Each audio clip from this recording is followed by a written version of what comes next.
You done? I mean, kind of. Golly. This is going to be tough. I could keep going. All right, I'll stop. Here we are, Real Recovery Talk. I am your host, Tom Conrad. In today's episode, we've got Maya. Yes, we do. And we also have Alex. Hi. Alex has been on the show before. I don't know what episodes, but yeah, been on twice now, right? One time. Once? I thought you were on twice. This is twice. This is twice. Okay. First things first, thank you for tuning in on the podcast app, whichever one it is that you choose to use. And thank you for watching on YouTube. In the end, if you have any comments, questions, or concerns, you could always reach us, Tom, at realrecoverytalk.com and Ben at realrecoverytalk.com. And ultimately, Alex, what we're trying to do is help people turn their mess into their message. That's correct.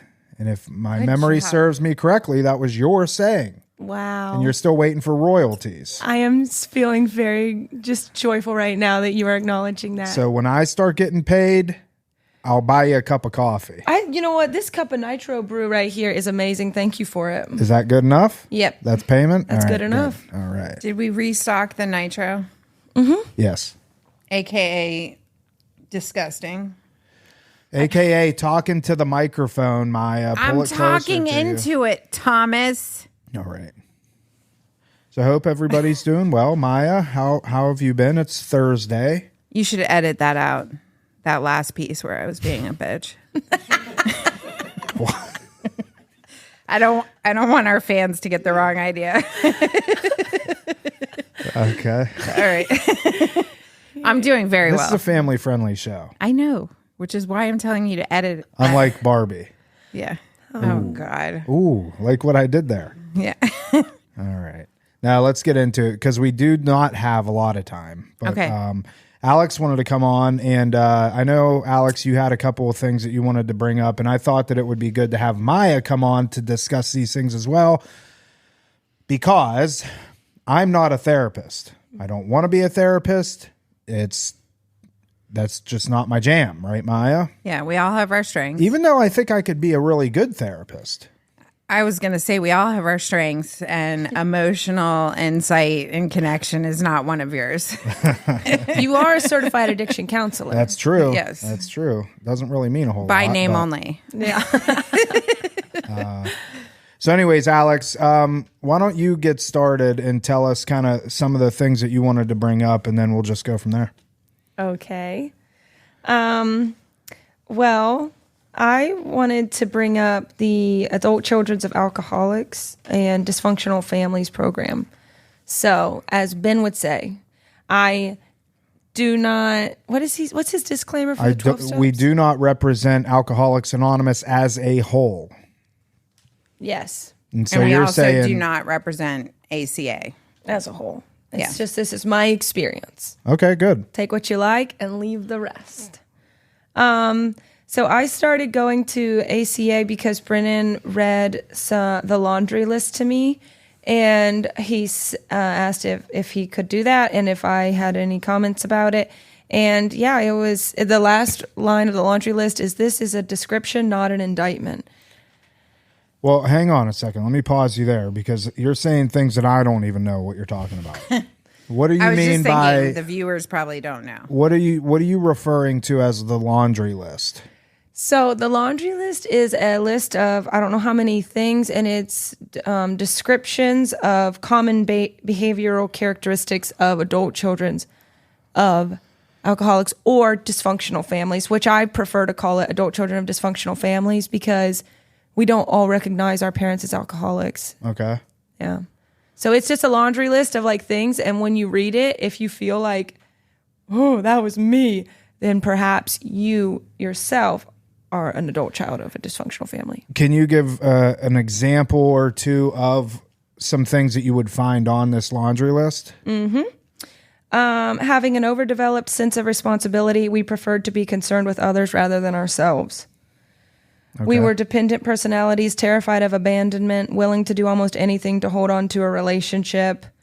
We often confuse love with pity, tending to love those we could pity. We are addicted to excitement in all our affairs, preferring constant upset to workable solutions. That was a big one for me. Read that last one again. We became addicted to excitement in all our affairs, preferring constant upset to workable solutions. Preferring constant upset to workable solutions, meaning I'm more comfortable in the chaos in a way. Absolutely. That's exactly what it means. Yeah, or if you're in a fight, it's almost like something in your chemical, like the chemistry of your body is kind of like adrenaline almost, and so you would rather just fight than like find a workable solution of communication to. Well, it's because the premise is that you've grown up in a dysfunctional family system where ineffective communication was an earmark of the family dynamic.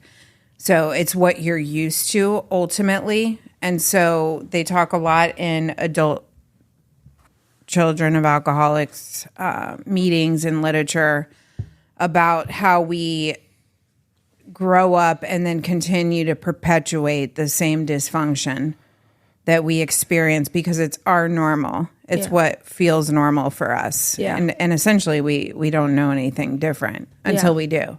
Yeah. Which is where you're at, right? Yeah. And I didn't know that I knew we were a dysfunctional family in the way that people jokingly are like, oh, my family's messed up. But I didn't realize that we like actually were. I don't know. It's like how I could know we were dysfunctional, but not think we were like dysfunctional enough, maybe.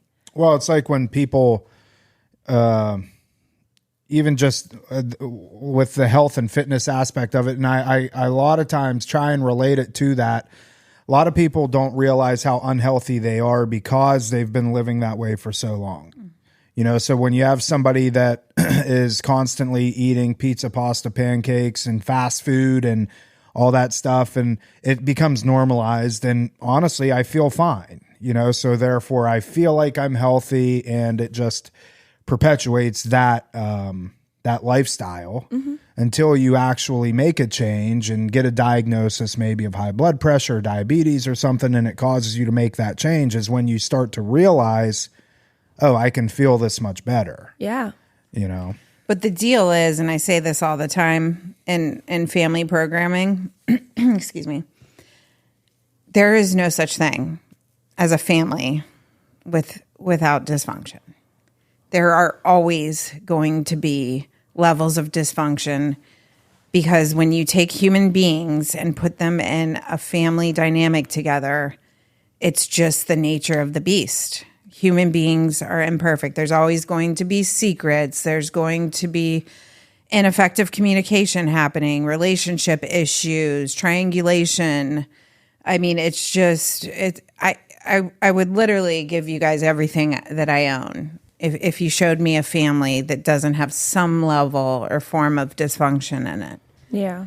So I wanted to go kind of take a couple steps back because we didn't, I don't know if we did a fair description of ACOA. So a lot of the listeners obviously are well versed or at least have heard of and know of Alcoholics Anonymous, Narcotics Anonymous, and Al-Anon. Right? So this ACOA, and in all fairness, I don't even know a lot about it. I've never gone to an ACOA meeting. I've never worked ACOA steps. It is a 12-step program, but why don't between the two of you, because you guys know a lot more about it than I do, give a kind of a description. Who meets criteria to go to these meetings? What are the benefits of these meetings? Why? And like, what are some of the parallels between ACOA and any other 12-step program? Okay, well, I can start and give you a little background information. Claudia Black is a very well-known therapist who 40 plus years ago was working with elementary-aged children who were emotionally disturbed and having behavioral issues in classroom, stuff like that. You know, not being able to sit still, always getting in trouble and not doing well on assignments, those types of things. And she started working with these kids and she found out that they all had something in common.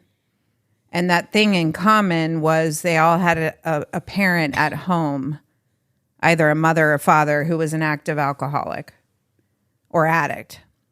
And so that's where this kind of was birthed, and it started as children of alcoholics. And then as she did more and more research, it became adult children of alcoholics. She really started looking into what this looks like and how it manifests and how it continues to manifest as the child grows up and becomes an adult. And then this fellowship was established. I'm not sure exactly when ACA was formulated, but it's the same exact 12 steps that you can find throughout all of the 12-step programs. Mm-hmm. Just worded differently, Yeah. I assume? I think it's just the first step that's slightly different. They're basically, me and Brennan did them together the other day, and they were identical, basically. Yeah, 1 and 12 were slightly different because it's, yeah. But 1 and 12 I are also different? heard that it was the Alateens who put the Red Book together. Like the first group of Alateens grew out of being an Alateen, and they didn't really like Al-Anon was more for like husbands and wives, and like they were still just the adult children of, they were no longer Alateens. Interesting. That could have been fake news. I don't know, but yeah. Either way, read it you derived from somewhere. Yeah, go Yeah, ahead. I'll read you the description because I can't say it better than this. But in ACA, we meet to acknowledge and share the experiences we had as children growing up in an alcoholic or dysfunctional home, the way it infected us then, and the way it affects us today. By practicing the 12 steps, by focusing on the solution, and by accepting a higher power of our own, we find freedom from the effects of alcoholism and dysfunctional families. We learn to live in the solution. I like what it says there, the way that it infected us in the past and how it affects us today. Mm-hmm. And I think that that makes total sense so for the listeners, ACA is going to be for those that have grown up in some sort of alcoholic household. And I don't think that, adult children of alcoholics doesn't mean like your children go there. It means that you've been, at least I think you were affected by this as a child. You've carried those traits. And you're now an adult. Yes, now you're an adult, and so these meetings will benefit people that have grown up in an alcoholic household, and it affects them today. Or a dysfunctional household. Because they're my very- parents were super religious, so we didn't drink. So it never occurred to me that really though, like my dad had addict traits. They were just coming out in different ways. Like my therapist said, he could have even been addicted to religion. Like, I can't speak for him now. But so it doesn't always look like alcohol, although that's where it began. So now that's why they added on adult children's and they added on dysfunctional families, because that can look like a lot of things. And it actually, in the workbook, I'm actually working these steps right now myself, personally. And it actually says in the workbook, it talks about how it doesn't have to have just been an alcoholic or an addict. It could have been a perfectionistic mother, a control freak mother, a workaholic, a bipolar, hypochondriac, mentally ill, emotionally distant parent, these kind of things. So in essence, it's really an umbrella type of idea, given that, like I said earlier, that most families, there's going to be forms of dysfunction. And in fact, one of the things that they have you do in the workbook is a family tree that so like a typical family tree that you would look at, like here's your mother and your father, and then here's your mother's parents, your father's parents, so your grandparents and your great grandparents. And then you label each one with specific character traits. And it's interesting because when I did it, I could see down my mother's side, it's all controlling, perfectionistic, workaholic, and my father's side is all alcoholic, womanizing, overspenders. Like, so what you start to see is how this stuff basically kind of passes down generation to generation.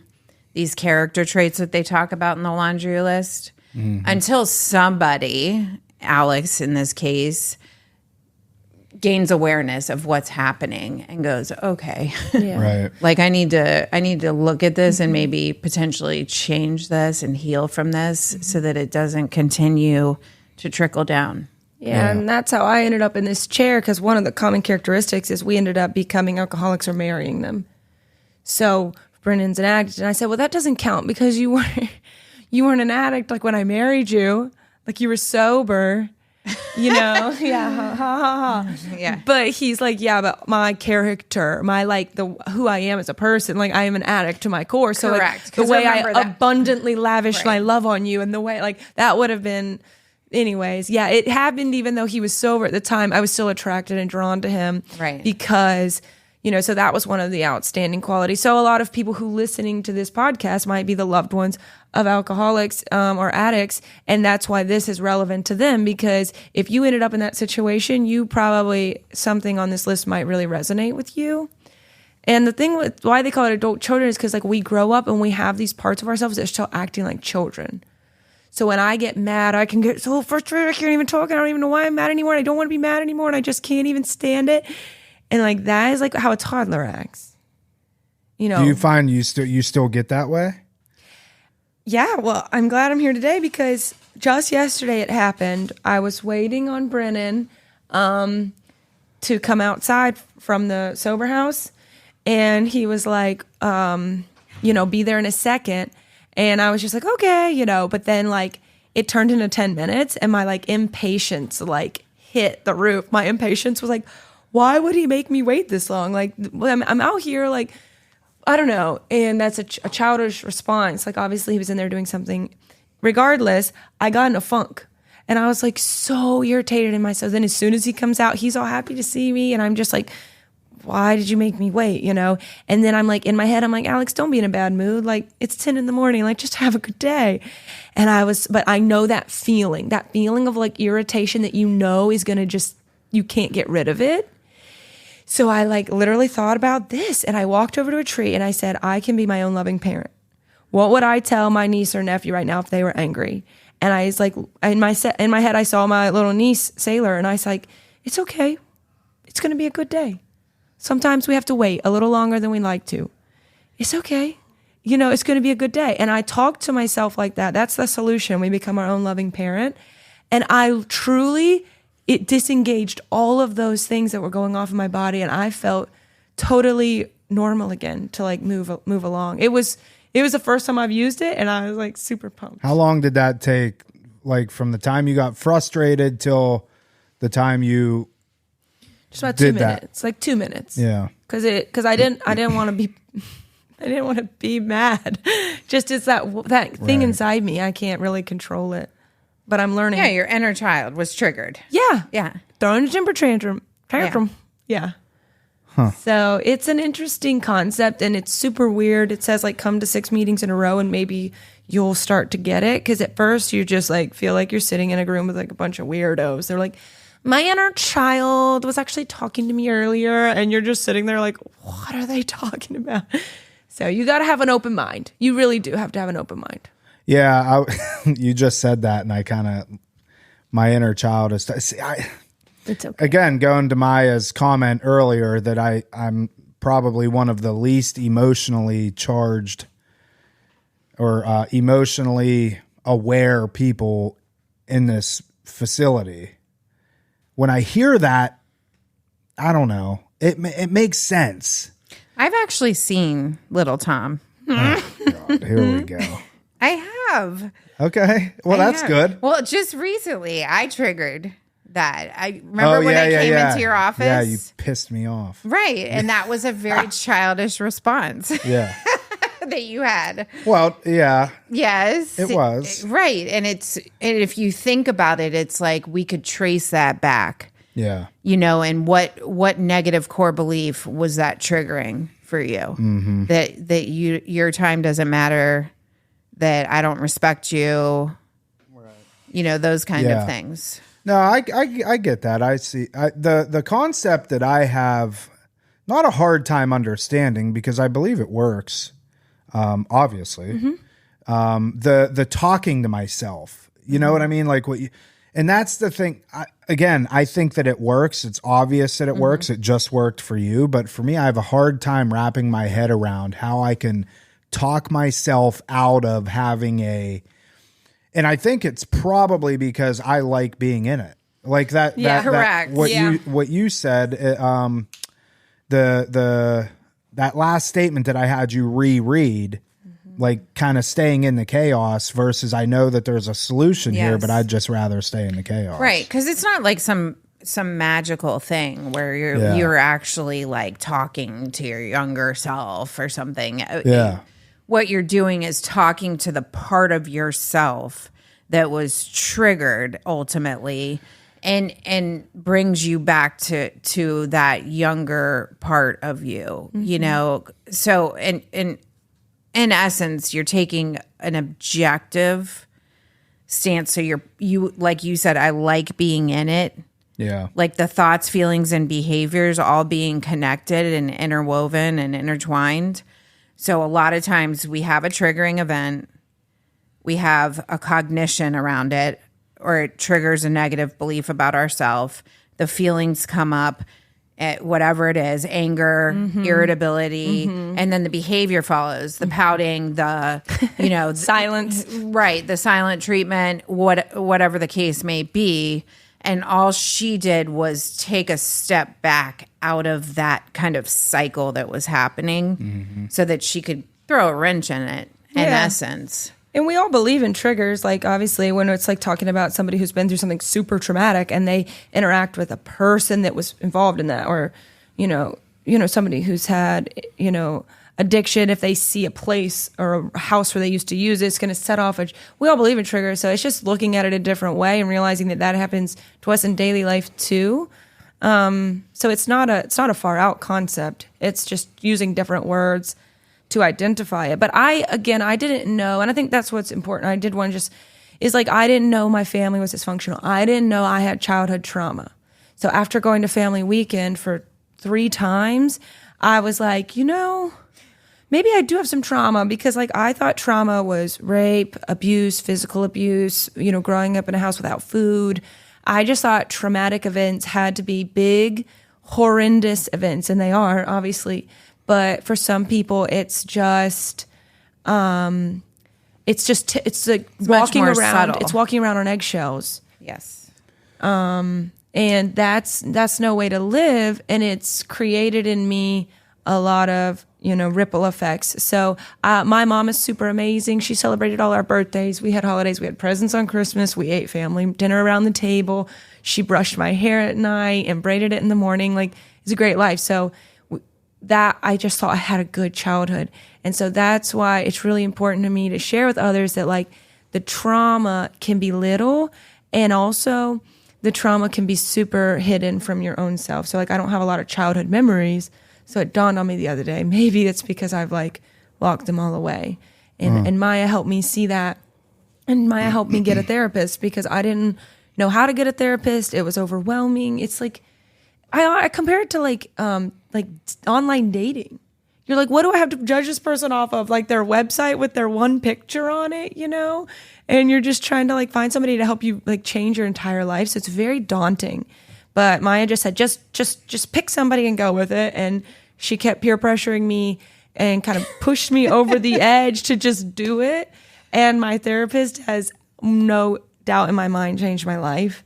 And she's done EMDR with me about my childhood dysfunction and my childhood trauma, and ART, which is like the step cousin of EMDR. And it has just changed how I interact with my sisters, how I interact with when I go home, and all of that coming from a place where I didn't even know that I needed it. I think that's the hard part. And it's the same with addicts. They don't know they need it. They're just living in it. It's interesting. As you're talking, I think it's so interesting. You know, I often say, like, I'm really grateful that I was a low bottom addict, as they call it, where like my life was blown to pieces, dysfunctional and unmanageable.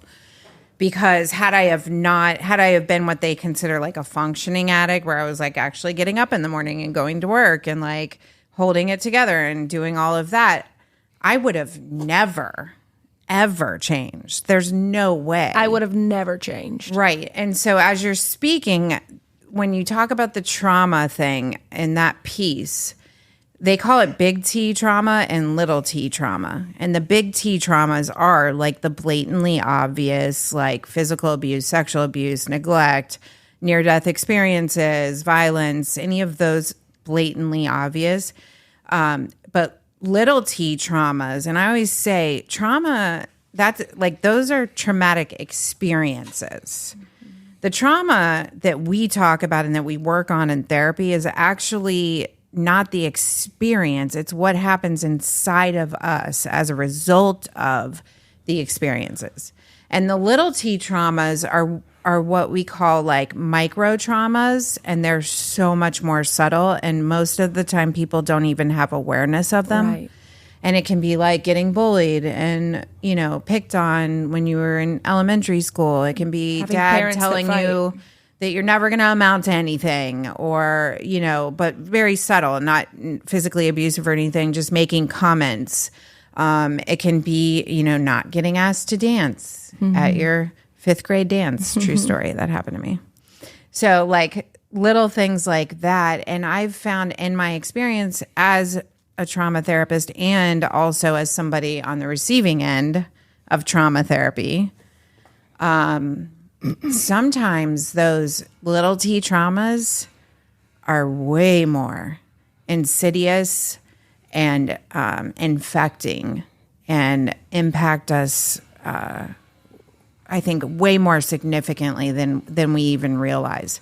Whereas some of the big T traumas that are like more blatant, I think we can wrap our mind around, okay, like this event happened and this was traumatic and I need to like heal from it. Versus the other stuff that we just kind of incorporate, internalize. It becomes a part of how we view ourselves, view others, and view the world around us.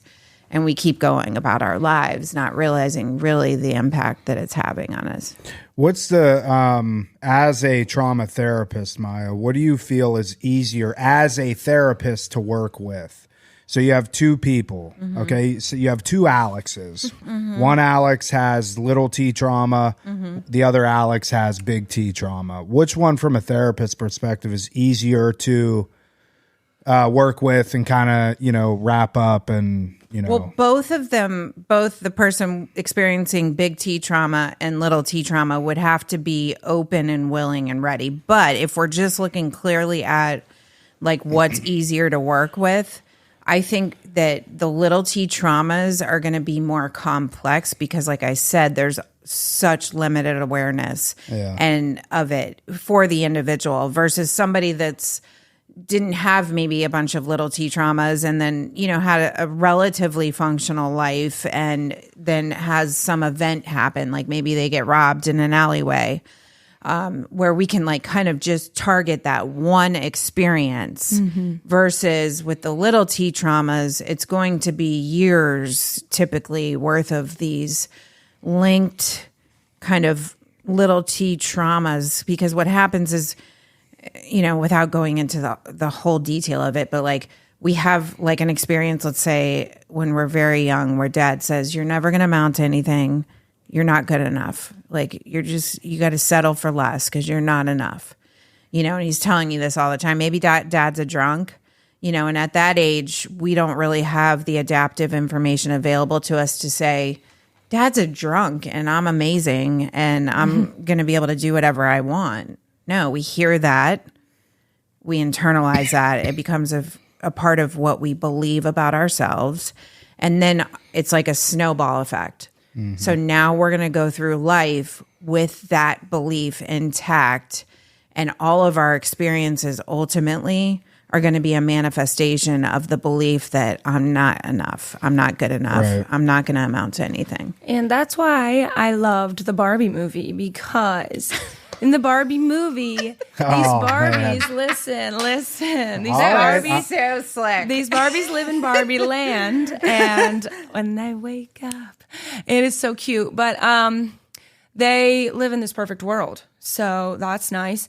But there's a lot of things that don't happen in the perfect world, and so when Barbie goes to the real world, she's like trying to find words for what she's feeling, and she's like, I'm feeling like conscious of so many things. I'm feeling so conscious, but actually it's myself I'm feeling very conscious of. Like, is everybody looking at me? And it's just this like beautiful picture of like when you don't have a word for something, it just changes everything. Once you have a word to put on it, you feel like you actually like understand what's going on around you. So I think for big trauma, rape, abuse, addiction, we know the words. And then I think for those more subliminal things, we don't really know what to call it. So we're like, it was a pretty good life, you know? And like, I think my main trauma was just my parents fighting. I think that just like really hurt my soul because I just wanted everybody to be happy. And so, you know, when you grow up, people don't talk about that. There's no, I don't know the therapeutic word for parents that never stop bickering, you know, but I'm learning in therapy and through ACA that there are other people who've experienced this too. And it just makes you feel like ownership. And then you don't feel like it's out of your body. It feels like, oh, this is just the way I am. It feels like everything that I am, I learned to be by something outside my being. So if I learn to be that way, if I learn to be quick to anger, if I learn to be impatient, I can most certainly learn to be patient. Yeah. And it gives you this not control, but it gives you like the strength to like have words on it and overcome it and just like live a better life. It's empowering. It's empowering. I think too, in terms of little T and big T trauma, the vast majority of people, I think that at least walk into these doors, have both. Oh yeah, 100%. I mean, I don't know, because if you really think about it, somebody that has experienced big T trauma, rapes, you know, all the stuff that comes with that. Most likely, not all. I mean, of course, people experience these things, you know, just out of nowhere. But a lot of times they're raised in these sorts of environments that kind of not promote rape or promote, you know, these sorts of things. But it's, you know, two parents that are just not involved. And, you know, daughter, because parents aren't involved, daughter, and I say daughter because the vast majority of rapes are women.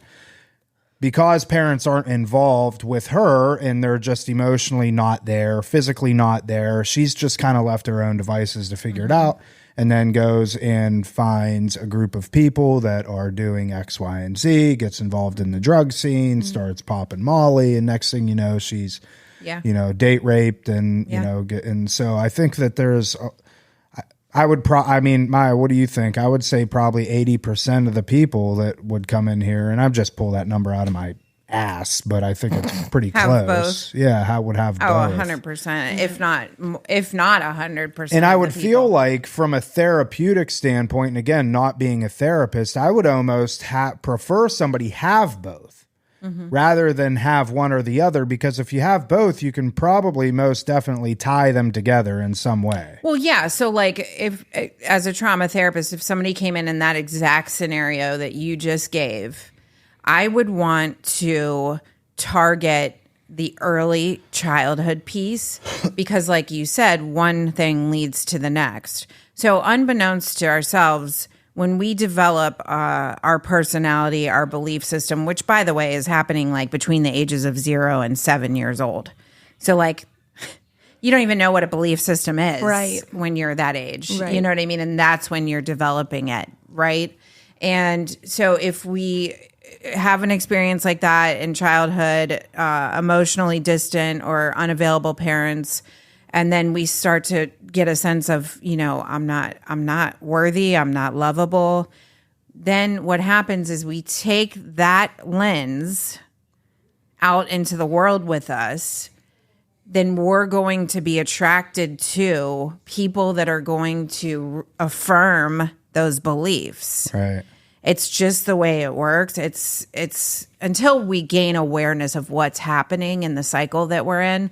Like I'll use myself as an example. Like I've done a ton of work on self-worth. That's been huge for me in my recovery. And when I first came into recovery and was getting clean, I had zero worth. My sense of self was completely diminished. And the people that I allowed into my life and related with and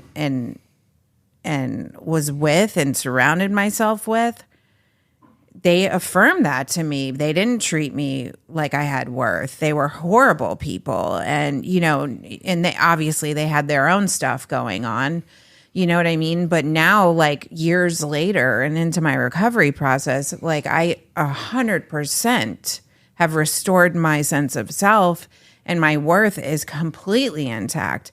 And I never have any issues with the way that the people in my life treat me. They treat me with unconditional love and absolute positive regard, and they're kind and they're patient. And if it's anything different, I will immediately cut off the relationship and set a boundary for myself.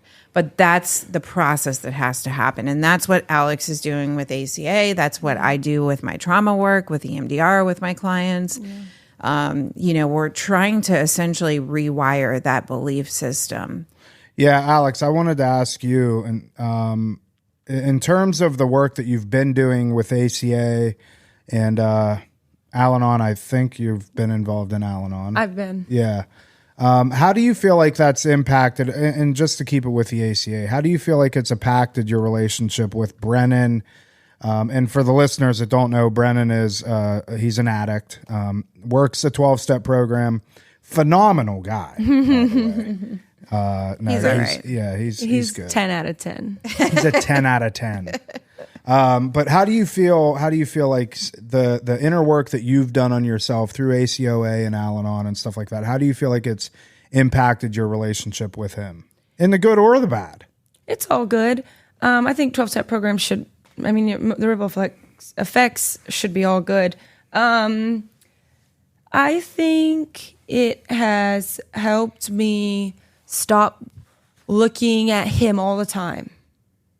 At family weekend, we do a little fake scenario at the front of the room, and we put little horns on the addict, and the whole family's looking. That's called a sculpt. Okay? Yeah, we do a Good family. job, Thomas. We do the family sculpt, and when you're living in a scenario, and when I'm learning to use I statements. In my scenario in my life, I was, thriving in superficial terms. Had business, had friends, had whatever. So when anything goes wrong, it's just like laser eyes on Brennan. Like, what's going on? My world's crumbling. Like, he's using it. He realized what's going to happen. And it's a chaos. So when I go to ACA, I am able to focus on myself. And I sometimes look in the mirror and I wake up and I just look at myself and I'm like, focus on you today, Alex. Because it's so easy to float through life and hear an amazing sermon at church and just be like, I wish my husband would hear that sermon. And I just so badly wish my sister would hear that sermon. And or just hear a great podcast about, something about life and be like, I want to send that to my mom. If she would just hear that. And we just go through life constantly like, what do you say? We all want to hear. We always say when we get good advice, we say, here, take this advice. I don't need it. Yeah. And it's ironic. So when I go to ACA, I'm able to look at myself, take a deep breath, and I pray, like, God, help me focus on me. And I just enjoy that hour. And I remember that I'm there because the laundry list applied to me. I'm there because I agree that I fit the type of people that are in the room. And I can become a better person if I try to focus on myself and these steps. So that's the number one way that it's helped me, because when I was at Al-Anon, I would have a little trouble focusing on myself. And obviously Brennan in his 12 steps, he's focusing on himself. He knows he's the addict in the room. Right? And so that's the best way that it's helped me, is just focusing on myself, because I am messed up. And if I can focus on myself, then I can grow my own worth outside of Brennan. And I can become more like safe in my own, just by myself. You are not messed up. Yeah. You're human. I'm human. And you have some areas where you can do some healing. Yeah. So that you can grow together with your husband. Yeah. Versus him doing the growing and then you staying stagnant. And next thing you know, where are we? Yeah. Yeah. It's like being a cheerleader on the sideline. It's like, that's not the same as like going and like finding your own sport. Yeah. So it had a good heart and intent before I found something that worked for me. But my light just died. Yeah, that's okay. You look good without it. Thank you. So that's the best thing I could say. And I lost it. You tried talking about the light. Sorry, distracted. Thank you all for letting right. me share. Well, no, I think in the end, and I wish everybody, all the parents and the loved ones and stuff would adopt that sort of mindset, and actually follow through. Because one thing I know about Alex, and you have just like Brennan has kind of jumped into the deep end of the pool and really gone all in, so have you.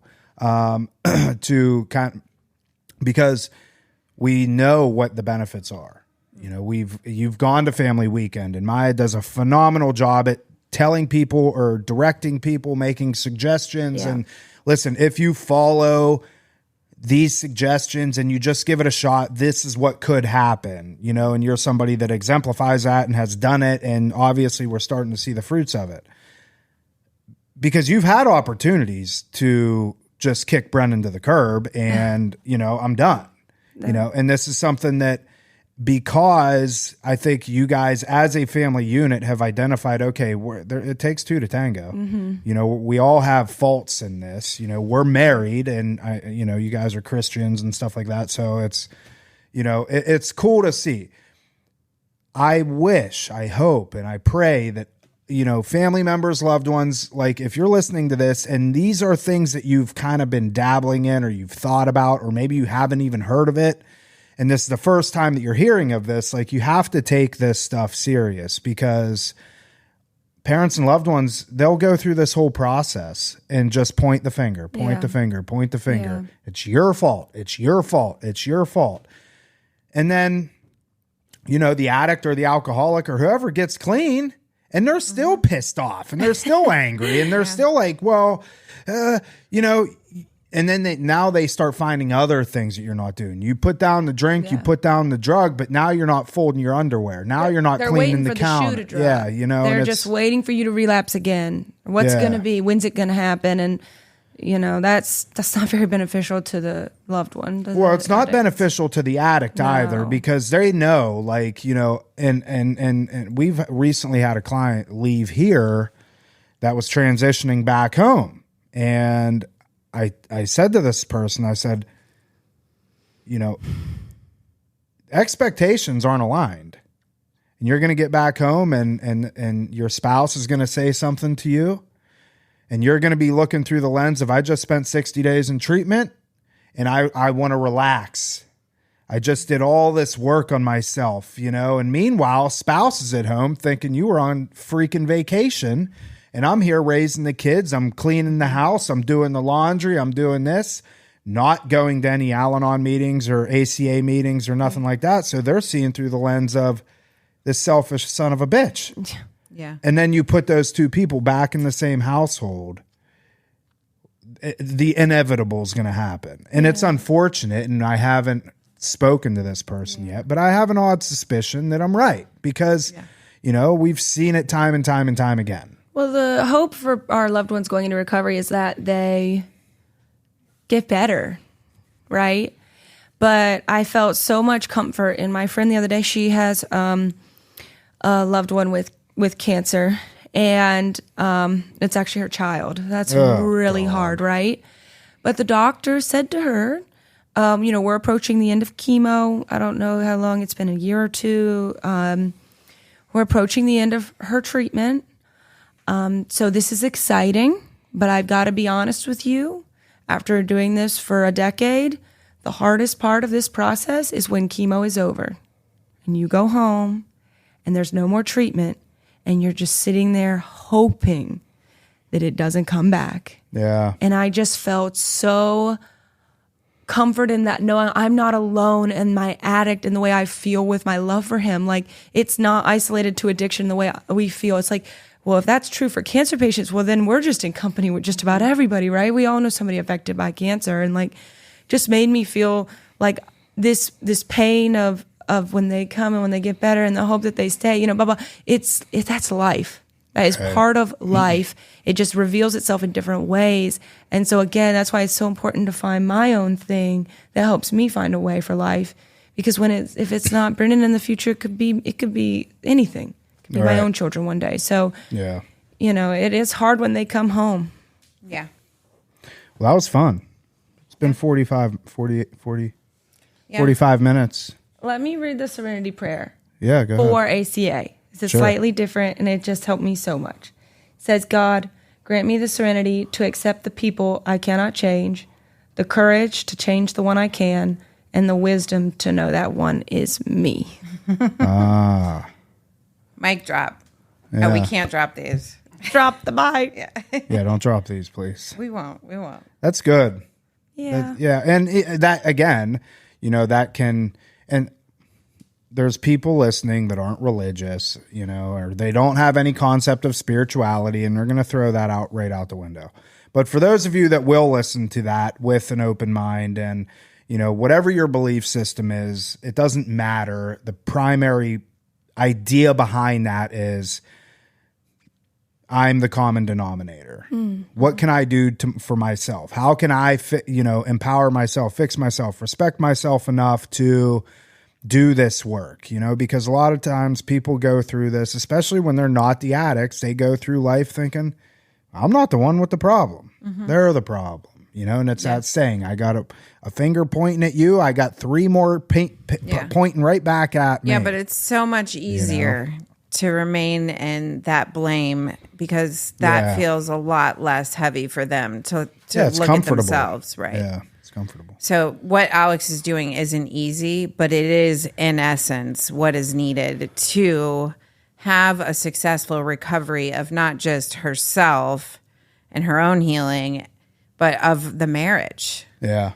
And that's just it. Like, you can't have one piece of the puzzle getting help and growing without the rest of the puzzle pieces growing, or they're not going to fit anymore. Yeah, Right. Sweet. Yeah. All right. Is that it? That's it. You That's done? it. Got anything else? Before I take us out Don't of here? enable your loved ones. Oh, there you go. Yeah. Tough love is Yeah. necessary. And look in the mirror. Yeah. All right. All right. That is it for this episode of Real Recovery Talk. Thank you for tuning in. In the end, if you have any comments, questions, or concerns, you could always reach us, Tom at realrecoverytalk.com and Ben at realrecoverytalk.com. And Wait, I have one more thing. oh boy. Hi, Mom Pat. She's one of your YouTube watchers. I know we love our YouTube watchers. Shout out to Pat. I love you. Hi, Pat. I love you. Wait, can we make a fun sound? Maya wants to make a fun sound. Hit Come it. on. Which one is it that you said was? For you? Yeah. I can't hear it, but I know it's amazing. Yeah. I'll make sure you hear it. Okay. All right. That is it. We will see y'all later. Okay. Bye. Yay!